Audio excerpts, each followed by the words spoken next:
Wel, helo. Ydych chi'n griws y det ofnadwy? Mae fel bod chi, dra i ddeud bod chi'n gweithio yn y byd addysg, mae'n hanner awr wedi 9. Fel arfer, dwi'n gwybod sefyll yma yma. Wolf whistle, helo, helo! I gael pawb i stopio siarad, da chi wedi dweud, mae'r gloch di canu, da chi wedi ista'n fel ac yn dawel yn barod i gychwyn. Wel, croeso cynnes iawn i chi. Sut ydych chi gyd bore yma? Pawb yn iawn? O, neis gweld wyneba o'r ysgol.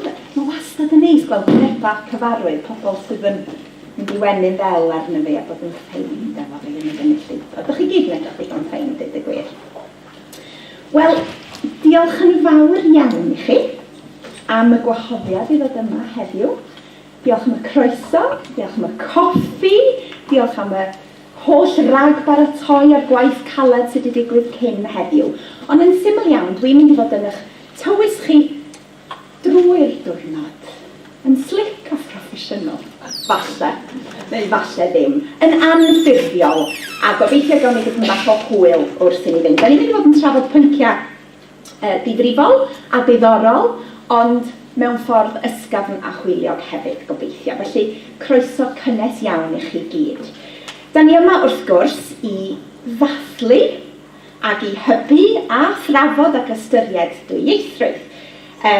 Mi fydd yn siaradwyr ni yn hannerch ni ar bynciau diddorol iawn yn ymwneud â dwyieithrwydd ac addysg a throchi iaith a bob math o bethau. Ac mi fyddwch chi hefyd yn derbyn copi o lyfr yr athro Enlli Môn Thomas, Dulliau Addysgu Dwyieithog. Ac mae'r llyfr yn ddwyieithog. Handi da. Felly fyddwch chi'n derbyn copi o hwn i fynd adra hefo chi i ddarllen yn y gwely hen yma. Ardderchog. Pethau bach ymarferol, digon diflas ond pwysig iawn. Tai bach. Os ddim rhaid i chi godi'ch llaw a gofyn please miss, cymryd i pipi, gewch chi just mynd yn dawel bach. Mae'r tai bach i lawr y coridor ar y chwith. Os da chi eisiau nôl paned, mae'r paneidio, dwi'n siŵr bod chi wedi cael paned yn barod, i lawr y coridor ac ar y dde, gewch chi helpu chi. Mi fydd na amser paned a amser cinio ac amser paned pnawn, felly digon o gyfle i chi gael hit caffi yn eich helpu chi drwy'r diwrnod. Does na ddim ymarfer larwm tân heddiw, felly os ydy'r larwm yn mynd, gai ofyn i chi symud yn dawel ac yn bwyllog allan a dilyn yr arwyddion tân. Felly dwi'n cymryd bod yna rai i lawr fan hyn dwi'n iawn yn dod, felly dilyn y coridor i lawr fan yna, gawn ni'n dawel bach. Ond dwi'n siŵr yna ddim byd fel yna digwydd heddiw. Ffonau symudol, gai ofyn i chi just i taro nhw ar silence, neu ar y pethau wyren yna. A ni'n eisiau Aunty Jane yn ffonio, neu gŵr beth sydd wedi swpar heno. Felly, ffona, diffodd eich ffona, os gwelwch yn dda, greit. Mi fydd na ffurflenni adborth manw yn eich ffeiliau chi, dwi'n credu. Felly, amser paned, amser cinio, diwedd y dydd, gai ofyn yn garedig iawn i chi lenwi'ch ffurflenni adborth, a mi nawn ni i casglu nhw ar ddiwedd y diwrnod. Gydwch o dweud i fydd hyll amdano fi, please. Oce? Iawn, gret. Iawn ta. Wel, yn eich plith, mae yna athrawon, mae yna brif athrawon, mae yna ymgynghorwyr iaith, mae yna swyddogion o Lywodraeth Cymru, mae staff prifysgol. Felly cymrwch heddiw fel cyfle i gyfarfod pobl newydd. Dwi'n siŵr bod lot fawr ohonoch chi'n nabod eich gilydd yn barod, ond defnyddiwch o fel cyfle i gymysgu a rhwydweithio. Hyn dosbarth canol de. Siarad efo pobl eraill yn de. Just cymysgu. Dysgu rhywbeth am be mae rhywun arall yn neud yn yr un maes. Rwan ta, yn y nodiadau ges i, o'n i'n hynod falch o weld bwt bach yma yn dweud bod gen i fi, ryw, na fod, dwi wedi malu rhywbeth tram 4 munud yn barod, mae gen i 6 munud rwan de, i ddeud rhywbeth, quote, diddorol ac ysbrydoledig. Wel, na ni, da chi'n gwybod da chi fath yn meddwl, Google, inspirational quotes. Na, di hynna'n mynd i weithio. Felly, o'n i'n meddwl sydd fi jyst yn siarad rhyw fymryn bach iawn am yn mhrofiad i o ddwyieithrwydd. A mae'n anodd iawn yn dydi, fel chi gyd, mae'n anodd iawn meddwl, dyna sydd yn siapio fi, achos mewn ffordd mae'r Gymraeg, gan ddim bob un ohono ni, ond sy'n ni'n tybio nifer fawr ohono ni, mae'r Gymraeg wedi bod yna gyfochr ar Saesneg ers oedden ni'n bethau bach fel hyn. So pan mae'n nghefndir i mewn dysgu Cymraeg i oedolion. A mae gymaint o ddysgwyr sydd yn agor y drws neu'n cael yr ail gyfle yma i afal yn yr iaith. Mae yna sôn trwy'r amser, dwi'n clywed yn dod o'i gennym nhw, maen nhw'n sôn am agor drysa, maen nhw'n sôn am weld y byd drwy gwahanol ffenestri. Ond wrth gwrs, i ni, da ni'n gweld y byd drwy'r holl ffenestri yma, ers oedden ni'n ddim o beth. Felly, mae'n hawdd iawn cymryd yn ganiataol. Ond mae yna ambell i adag mewn bywyd lle mae bod yn ddwyieithog yn eich taro chi neu yn eich... da chi'n sylweddoli mewn ffordd pa mor lwcus ydych chi. Felly, ydych chi'n meddwl am bob dim mae rhywun dwi wedi wneud yn magwraeth fi, yn Ynys Môn tan o'n i 5 oed, lle oedd y Gymraeg o'n cwmpas i'n bob man yn naturiol, ac wedyn yn symud i Landrillo'n Rhos, lle mewn ffordd oedd rhywun yn chwilio, neu oedd y Gymraeg yn fwy o, oedd hi mewn pocedi, mewn rhwydweithiau drwy'r ysgol, neu drwy griw mama a ffrindiau ag ati. A wedyn, addysg ynde, yr allwedd enfawr aur yna, sydd yn rhoi'r cyfleoedd i'n pobl ifanc ni. Rwan, mae yna disclaimer ar hwn, achos mi o'n i 17 pan nes i sgwennu hwn, iawn. Nes i ffeindio fo mherfeddion y cyfrifiadur. Felly dyma gerdd nes i sgwennu, os o'n i gymaint o sfot, o'n i yn cri. Nes i roi'r gerdd yma i'r prifathro ar y pryd pan nes i adael ysgol y Creuddyn yn 17 oed, iawn. 17 o'n i, maddeuwch chi, mae'n ofnadwy. Oce. Am 7 mlynedd cefais loches dan ei llechu hi, y gorlan ddiogel a wnaeth fi yn fi. Yno ges i'n husan gynta'n hwaelod cael, a chael y nal y mae penryn a choblyn o ffrau. Yno mi ddysgais be oedd llif o fach, a phwy oedd Mozart, Handel, Beethoven a Bach. Atgofion o chwarae hoci ar hedeg traws gwlad. Mae rhyw shorts tyn yn gwyrdd. A coesa con beef, ia. A fia. A dysgu pam mae ffarmwr yn hau'r had. Dysgais am yr iddew yr Hindw a'i gred, ac i fesur ar wynebedd rhaid llios i'r hyd efo'r lled. Llosgais ambell i sgon, teisan sponge a ffei, ac arbrofi efo ffordd mwy o cŵl o wisgo fy nhei. Ges i'r fraint o ddarllen straeon byrion, nofel a cherdd, a'r troma o actio mewn drama a gwisgo ffrog heillwerdd. Oes mae gen i atgofion hapus di-ri, ond fwy na dim, dysgodd Creuddyn i mi, sydd i garu yn iaith, yng nghenedl a ngwlad, a gwir ystyr y geiriau, gwlad garwyr tra mad. Diolch, Mrs Jones. Dyma'r darn y grib rwan. Diolch, Mrs Jones, am rannu eich cariad at yr iaith. Bu'n sail gadarn i mi weddill fy nhaith. Diolch am agor bob drws am dysgu ni am ein heniaeth tlws. Am 7 mlynedd bu Creuddyn yn fam i ni oll, yn dangos y ffordd ac yn helpu rhai o ddar goll.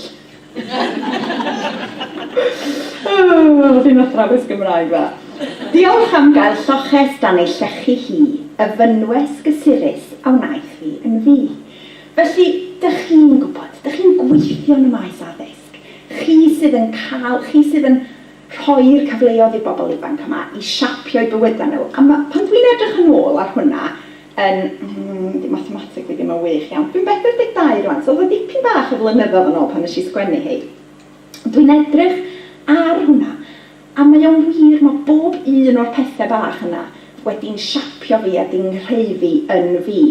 A Mrs Jones, dwi'n cofio Mrs Jones, yn dod o Lundain, ac oedd Mrs Jones, Beryl Jones, ydych chi'n abod hi, yn siarad fatha bod hi'n siarad barddoniad, a dwi'n cofio ista yn y dosbarth ma'n mynd, o dwi eisiau bod efo Mrs Jones, mae Mrs Jones mor cool, o mae'n siarad mewn ffordd mor hard, a methu credu bod hi wedi cael ei magu, a bod y Gymraeg yn Llundain, a bod y Gymraeg yn ail iaith iddi.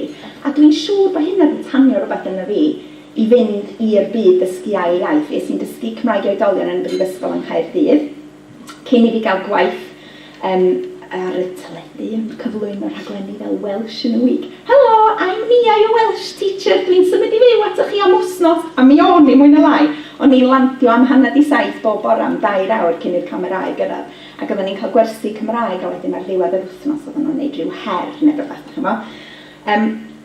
Ond mae'r geiriau fanna yn sôn am yr cariad yna at yr iaith. A wedyn yn addas iawn, nes i mlaen i weithio ar gyfres o'r enw Cariad at Iaith, lle o'n i'n cael y cyfle i dreulio wsnos hefo celebs, wyneba, cyfarwydd, bobl enwog ar S4C. A oedd o'r hoff gyfres fi, hoff joban fi erioed fel cael gweithio ar y gyfres yna. Lle oedden ni, wel y gyfres gyntaf, o'n i'n Ansgwrllein am 8 wythnos, hefo griw o bobl normal. Fatha ni. A wedyn, dwi'n cofio aros yn Ansgwrllein ac ar diwrnod 31, iawn, o'n i ddim wedi gadael yn Ansgwrllein o gwbl. Dwi'n cofio gyrru top Bryn, a ni rili ofn mynd i Spar yn Nefyn. Dwi'n fatha, dwi'n eisiau mynd allan i'r byd go iawn, achos o'n i wedi bod yn Ansgwrllein am fis cyfan heb gweld neb arall ar tu allan, mond y criw dysgwyr yma. Ond nathon ni symud ymlaen a defnyddio a gofyn wedyn. So dwi'n cofio fatha, y diwrnod cyntaf, y criw celebs cyntaf, dwi'n cofio nhw'n cyrraedd. Ac yn ymhen ni, o'n i'n gwybod, reit, oce, da ni eisiau creu wythnos o ragle o gyfres dyledu, da ni'n mynd i gael hwyl hyn a llall. Ond wrth gwrs, fel tiwtor, fel addysgwr, yr unig beth oedd yn bwysig i fi, oedd bod nhw'n dysgu Cymraeg, ynda? A bod nhw'n dysgu gymaint ag oedden nhw'n gallu, os oedden nhw'n gadael ddiwedd yr wythnos efo mwy na nathon nhw gyrraedd o, na fo, oedden ni wedi llwyddo. Ond yna degan ystod y gyfres yna, lle o'n i'n ymwybodol iawn bod yr celebs ma'n cyrraedd ydyn nhw cyntaf, ac wrth gwrs oedden nhw wedi cael swmp golew o bres i fod yna, ac oedd hi'n wsos o waith yn ei dyddiadur nhw, neu oedd yr asiant wedi deithio nhw, dyna ti'n neud yr wsos yna. A dwi'n cofio y diwrnodau cyntaf ar bob un o'r rheina, a gweld rhyw shift, da chi'n gwybod, lle oedd rhywbeth yn troi o fod yn, dwi yma i wneud job yn y waith. Ac oedd pethau'n deffro, a dyna mae Dwyieithrwydd yn gallu neud, mae'n gallu deffro pethau, mae'n gallu dagloi drysau. Dwi'n clywed dysgwyr yn sôn am y ffenestri, maen nhw'n gweld pethau o'r newydd. Dwi'n cofio clasur Gareth Alfie Thomas, rygbi, wrth gwrs, di cael dros can cap i wlad, capten rygbi Cymru, yn dweud, you know, dwi'n meddwl yn wneud y cenion. You know, but there's no better thing than singing your anthem in front of that. Pawb yn holi, sydd deimlad ydi, a dyn si, a pan ti'n gwybod ystyr y geiriau am Delphi? Yeah, something about a daffodil, isn't it? Hwnnw fel un. Hyperventilito. Meddwl, mae'r boi ma di canu'r gan dros 100 gwaith, dros i wlad, yn y stadiwm. Dwi'n gwybod ystyr y geiriau. So nes i sgwennu nhw gyd ar y bwrdd gwyn, a gatho ni drwyddo nhw. Oedd o'n crio yn diwedd. Oedd o'n crio, so nes i crio, standard dwi'n crio hyd. Ac oedd e jyst yn brofiad, oedd e fel, tyswn ni wedi gwybod am be o'n i'n sôn, meddwl fo. Tyswn ni wedi gwybod bod fi'n siarad am rhywbeth am yn iaith ni. I'd have done this a long time ago, but. A ni'n meddwl, dyna'n jobs ni'n mewn ffordd ydi deffro pobl, deud, sbiwch beth sydd gynnu ni, achos yn aml iawn, ddim mater o hydnod datgloi drws ydi o, ond hydnod gadael i bobl wybod bod y drysa yna, a diolch mor be da chi'n mwynhau, miwsig neu barddoniaeth neu dawnsio salsa neu dawns y glocs yn fydwch chi'n neud o drwy gyfrwng y Gymraeg. O'n i hydnod wrth yma ni'n meddwl, o'n i ddeud o ddaled nos yn y blaen, dwi'n credu pa mae'n lwcus da ni'n byw yn y fro Gymraeg, achos nes i, o'n i'n mynd i chwarae pêl-rwyd, o'n i'n mynd i nofio, o'n i'n mynd siarad Cymraeg yn yr ysgol ag adra, wedyn oedd y Gymraeg, oedd i ddim ym mhob un rhan arall o mywyd i, lle dwi'n mynd ar hogiau gwersi nofio, cael ei gwersi'n Gymraeg. O'n i'n circuit training o chwsu ddoe, ac oedd o'n neud i fi chwsu yn Gymraeg bob un gair, teithni a ti'n wsio'r muscles wrong eto, siarad yn lle neud sit-ups.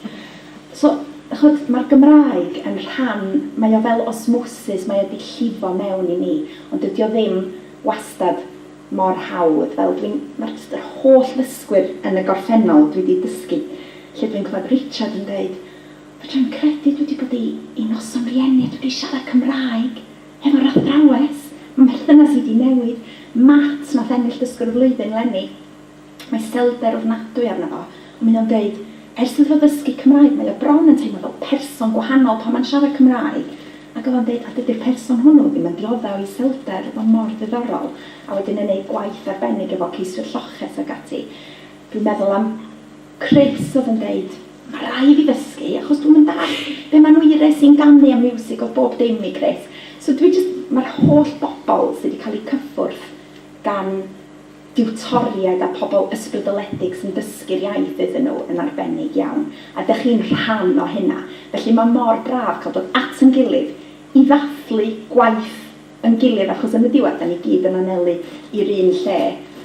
Ie, miliwn o siaradwyr, ydy mae'n bwysig cael targedau, ond calon a cariad a brwdfrydedd a rhannu'r cariad yna, fel nath Mrs Beryl Jones, just rhannu hwnna, deud wrth pobl, sbiwch pa mor ffantastig, di hwn, sbio gret, di hwn, ti eisiau dysgu dipyn bach. Di o'n not jyst ydi o'n eistedd y tren yn mwydro fe rhywun a bod nhw'n gadael yn gwybod un gair bach o Gymraeg. Fel bron fel rhyw born again, just cynhadu trwy'r amser dros y Gymraeg, dros Dwyieithrwydd, dros y manteision. Felly, dyna'n rôl ni mewn bywyd ynde. Ac edrych ar ôl y mlanti, angwri sy'n waith calad, waith gletach, actually. Ia, felly, cariwch mlaen, agorwch y drysan ar datgloio. Nes i wneud gwaith ymchwil ar ddull dysgu o'r enw Dad Awgrymeg a Dr Georgi Lozanov, Bulgarian psychotherapist, nes i fynd i Vienna i astudio hefo fo, dwi'n cofio fo'n deithio ar y diwrnod ola. And the 7th law of desuggestopedia nia is, trwy'r wrthnos oedd wedi bod yn dweud, fyna 7 cyfres, 7 rheol, and I will be sharing the 7th law on the 7th day. Iawn, gret, edrych ymlaen, diwrnod 7. And the 7th law nia is love. A ni fel, wel ar ôl hynna i gyd. Dwi'n dweud, so mae rhaid i gael yn ysgwyr o iawn. Ond ddech chi'n meddwl, dyna'r peth pwysica dwi rioed i ddysgu. Chi'n sefyll o'i blaen nhw, a ddim jyst bod chi'n eu caru nhw, ac yn mynd â nhw ar daith a'i helpu nhw i fod yn rhan o brofiad, ddim jyst dysgu rhywbeth, ond mae'n brofiad cofiadwy, ond ydych chi'n rhannu'r cariad sydd gennych chi at rhywbeth neu at eich iaith ynde.